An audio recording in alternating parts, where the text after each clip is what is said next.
ఉందనేది కాదు కాబట్టి ఇక్కడ తెలుస్తుందండి. పార్లమెంట్ వర్షాకాల సమావేశాలు ఈసారి కాస్త వాడి వేడిగా జరిగే అవకాశాలు స్పష్టంగా కనిపిస్తూ ఉన్నాయి. ఇప్పటికే ప్రతిపక్షాలు మోదీ ప్రభుత్వ విధానాలను ఎండగడుతూ ఉన్నాయి. ఆపరేషన్ సింధూర్పై మరి కాసేపట్లో చర్చ కూడా స్టార్ట్ కాబోతోంది. At the same time Rahul చాలా అగ్రెసివ్గా మోదీని క్వశ్చన్ చేస్తూ ఉన్నారు దౌత్య విధానం గురించి. మీ దౌత్య విధానంలో లోపం ఉంది అని చెప్పి, ఎస్పెషల్లీ ఈ గాజాకి సంబంధించి, గాజాలో అంత హృదయ విదారక ఘటనలు జరుగుతూ ఉంటే ఎందుకు మోదీ గవర్నమెంట్ సైలెంట్గా ఉంది అనేది రాహుల్ ప్రశ్న. మోదీ దౌత్య విధానంలో లోపం ఉంది అనేది రాహుల్ వాదన. ఏమంటారు ఎంజీ రావు గారు? ఎస్ అండి, ఇప్పుడు పార్లమెంటులో మనకి జరిగేది ఆపరేషన్ సింధూర్ అనుకుంటున్నాం. ఆపరేషన్ సింధూర్లో 16 గంటల డిస్కషన్ కొనసాగుతుంది, ఇటు లోక్సభలో రాజ్యసభలో కూడా. దానికి స్వయంగా ప్రధానమంత్రి కూడా అటెండ్ అవుతున్నారు. యూకే మాల్దీవుల ట్రిప్లో వచ్చిన తర్వాతే ఈ ఆపరేషన్ సింధూర్ మీద ఇక్కడ డిస్కషన్ కొనసాగుతుంది. ఎందుకంటే ప్రధాని తప్పనిసరిగా సమాధానం చెప్పాలని ఇటు ప్రతిపక్ష పార్టీలు, ముఖ్యంగా కాంగ్రెస్ ప్రెసిడెంట్ రాహుల్ గాంధీ డిమాండ్ చేస్తున్నారన్నమాట. ప్రధాని కూడా వచ్చారు. ఎందుకంటే దేశం ఇప్పుడు ఆపరేషన్ సింధూర్ విషయంలో దౌత్య విధానంలో భారతదేశంలో లోపాలు ఉన్నాయని ప్రతిపక్షాలు వాదిస్తున్నాయి అన్నమాట. ఎందుకంటే అందులో ఒకటి ఏంటి, యుద్ధాన్ని ఆపడం ఏంటి, సడన్గా 3 రోజులు యుద్ధాన్ని ఆపడం ఏంటి, గెలిచే స్థితిలో ఉండగా ఏం జరిగింది, అమెరికా అధ్యక్షుడు యుద్ధాన్ని ఆపడానికి మీడియేటింగ్ ఎందుకు రావాలి, ఈ 2 ప్రధానమైన సమస్యలు. తర్వాత ఆపరేషన్ సింధూర్లో ఏమైనా యుద్ధ విమానాలు లాస్ అయ్యాయా, అది ట్రంప్ చెప్తున్నాడు, అనిల్ చౌహాన్ సిడిఎస్ చెప్పారు. ఇది అంటే ఎందుకు లాస్ అయింది, country wants to know about the war, ఎలా వార్ జరిగింది అనేది రాహుల్ గాంధీ గారు చెప్తూనే ఉన్నారు. అంటే ప్రధాని, రక్షణ శాఖ మంత్రి, విదేశాంగ శాఖ మంత్రి అందరూ అక్కడ ప్రసంగించే అవకాశం ఉంది. ఈ ప్రతిపక్షాలు మాత్రం బాణాలు సంధించే అవకాశం ఉంది. అసలు ముఖ్యమైన విషయం ఆపరేషన్ సింధూర్తో పాటు, in addition to the operation Sindoor there is one important discussion is there in Indian parliament. What is that discussion is, the main discussion is దౌత్య విధానం. మోడీ దౌత్య విధానంలో లోపాలు ఉన్నాయి అనేది రాహుల్ గాంధీ ప్రధానమైన ఆరోపణ అనమాట. లోక్సభలో ప్రతిపక్ష నేత ఏంటి ఆరోపణలు అంటే, ఇప్పుడు గాజా యుద్ధం జరుగుతుంది. ఈ గాజా యుద్ధం అనేది పాలస్తీనా, ట్రెడిషనల్లీ భారతదేశ స్వతంత్ర అనంతరం పాలస్తీనాకి చాలా హయ్యెస్ట్ ప్రయారిటీ ఇస్తుంది. ట్రెడిషనల్ సాంప్రదాయంగా భారత దౌత్య విధానంలో పాలస్తీనా అనేది ఒక అంతర్భాగంగా ఉంటుందన్నమాట. పాలస్తీనాకి మనం రికగ్నైజ్ చేసాం. మొత్తం 193 దేశాలు యునైటెడ్ నేషన్స్లో ఉంటే అందులో 143 దేశాలు యాక్సెప్ట్ చేస్తే, 147 దేశాలు పాలస్తీనాని రికగ్నైజ్ చేస్తే అందులో ఇండియా ఉంది, రష్యా ఉంది, చైనా ఉంది. ఇండియా దాన్ని గుర్తిస్తుంది. ఈరోజు ఫ్రాన్స్ వచ్చి మళ్ళీ గుర్తిస్తామంటుంది. కానీ పాలస్తీనా మీద యునైటెడ్ నేషన్స్లో ఓటింగ్ జరిగితే అక్కడ ఇండియా ఎందుకు ఆబ్సెంట్ అయ్యింది? అంత ఘోరమైన యుద్ధం జరుగుతుంది. ఐక్యరాజ్య సమితి చార్టర్ ప్రకారం జరిగే యుద్ధం కాదు, అంతర్జాతీయ చట్టాలను ఇజ్రాయెల్ ఉల్లంఘిస్తుంది. కాబట్టి ఇజ్రాయెల్ తరపున మాట అంతగా ఒరిగిపోవాల్సిన అవసరం భారతదేశానికి ఏంటి అనేది ఇప్పుడు ప్రతిపక్షాలు, ముఖ్యంగా కాంగ్రెస్ ప్రెసిడెంట్, ఈ లోక్సభలో కాంగ్రెస్ నేత రాహుల్ గాంధీ, అదేవిధంగా సోనియా గాంధీ కూడా ఒక హిందీలో ఒక ఆర్టికల్ ప్రచురించి కూడా మరీ క్రిటిసైజ్ చేసిందండి. ఒక్క విషయం ఇక్కడ గమనించవలసి వస్తే, భారత దౌత్య విధానంలో, ఇండియన్ ఫారిన్ పాలసీలో one of the important major issue ఏంటంటే, we have to be with the victims. This is the most important. ఒకప్పుడు సౌత్ ఆఫ్రికాలో అపార్థీడ్ గవర్నమెంట్కి ఎగ్నెస్ట్గా మనం వెళ్ళాం. ఎంతో వలసవాద ప్రభుత్వాలకి ఎన్నో డజన్ల కొద్దీ దేశాలు స్వతంత్రోద్యమాల్లో మనం సపోర్ట్ చేసాం. 3వ ప్రపంచ దేశాలంటే వెనకబడిన దేశాలకు సపోర్ట్గా ఉంటాం. అదేవిధంగా పాలస్తీనాను ఒక స్టేట్గా గుర్తిస్తాం. 2 స్టేట్ థియరీని మనం యాక్సెప్ట్ చేస్తాం. యాసర్ అరాఫత్ వీళ్ళందరికీ మనం చాలా గౌరవించామండి. కానీ ఇప్పుడు మోడీ గవర్నమెంట్ వచ్చిన తర్వాత ఎక్కువగా ఇజ్రాయెల్ వైపు టిల్ట్ అయిపోయింది. యాక్చువల్గా Israel it doesn't want to India's complete support అండి. ఇండియా ఏమంటుందంటే రెసిప్రోసిటీ, పాలస్తీనా మనం సపోర్ట్ చేసినంత మాత్రం ఇజ్రాయెల్ ఏమనుకోదు. కానీ మోడీ గవర్నమెంట్ ఏంటంటే ఎక్కువ ఇజ్రాయెల్ వైపు వెళ్ళిపోయింది అనేది పెద్ద క్రిటిసిజం. దానికి ఏంటంటే సపోర్టివ్గా ఇజ్రాయెల్కి ఎక్కువగా అటు ఇటు విజిట్లు ఎక్కువగా కొనసాగింది మోడీ ప్రభుత్వంలో. ఒకప్పుడు అంతకు ముందున్న ఏ ప్రైమ్ మినిస్టర్ కూడా ఇజ్రాయెల్ విజిట్ చెయ్యలేదు, చేసేవారు కాదు. ఎందుకంటే అక్కడ ఈ ముస్లిం దేశాలు, పాలస్తీన్ ఇదంతా ఉండేదన్నమాట. ఎందుకంటే పాలస్తీన్ అనేది హైలీ విక్టిమ్ అది.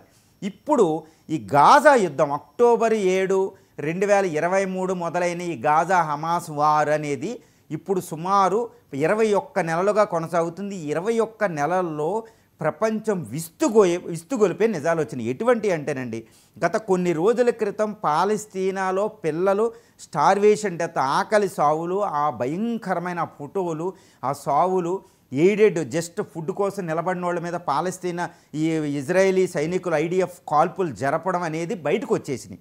ఈ ఫోటోలు చూసి ప్రపంచం అంతా విస్తుగొలుపుతుంటే even Israel so called Israel friends అయిన వెస్టర్న్ కంట్రీసు కూడా బ్రిటన్, ఫ్రాన్సు, జర్మనీ భయంకరంగా క్రిటిసైజ్ చేస్తున్నాయి గాజా ఇది ఇజ్రాయెల్ని.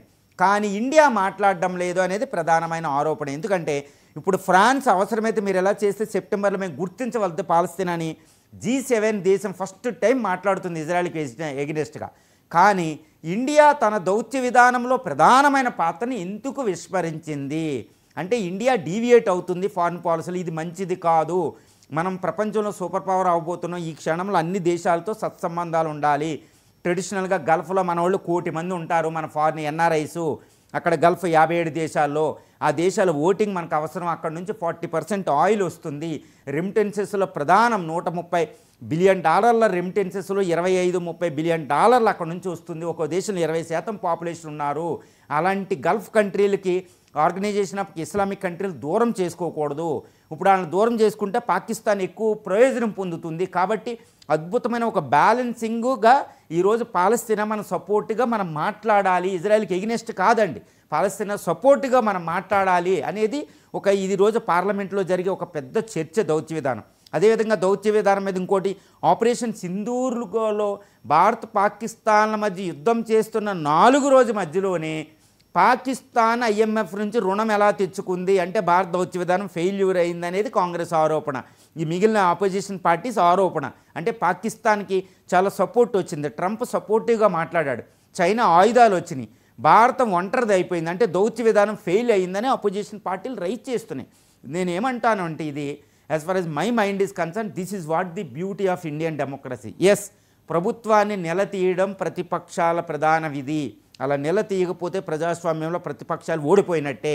ప్రతిపక్షాలు లేవనెత్తిన ప్రశ్నలకి ప్రభుత్వం సమాధానం చెప్పని పక్షంలో ప్రజాస్వామ్యంలో రాజకీయ యుద్ధంలో పార్లమెంటరీ చట్టసభల్లో ప్రభుత్వం ఓడిపోయినట్టు. ఒక బ్యూటిఫుల్ ఒక అద్భుతం ఆవిష్కృతం అవుతుంది భారత పార్లమెంట్లో. This is what the democracy అండి, this is what the parliamentary democracy.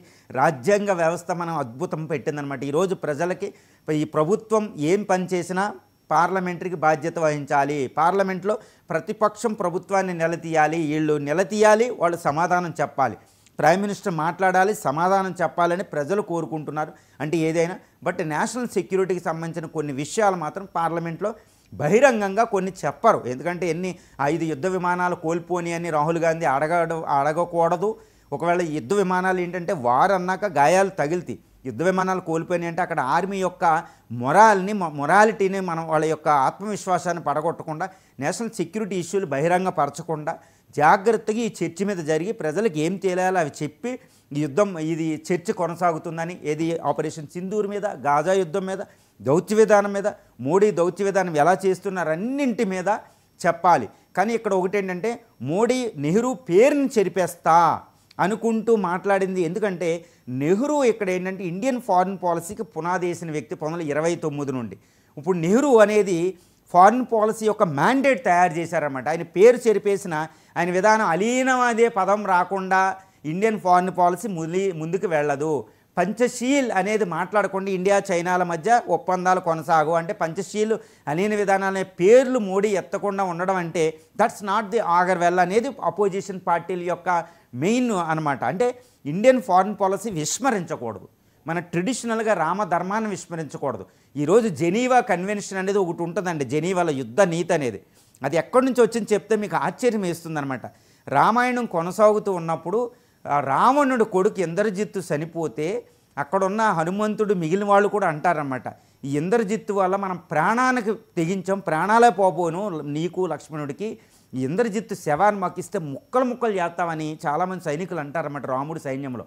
అప్పుడు రాముడు అంటాడండి, ఇది ఈరోజు జెనీవా ఇంటర్నేషనల్ కన్వెన్షన్లో ఒక భాగం అని చెప్పుకోవచ్చు యుద్ధ నీతి అండి, ప్రిజన్ ఆఫ్ వార్స్ కోసం మాట్లాడేది. చూడండి రామాయణం ఎంత ఇచ్చింది ప్రపంచానికి.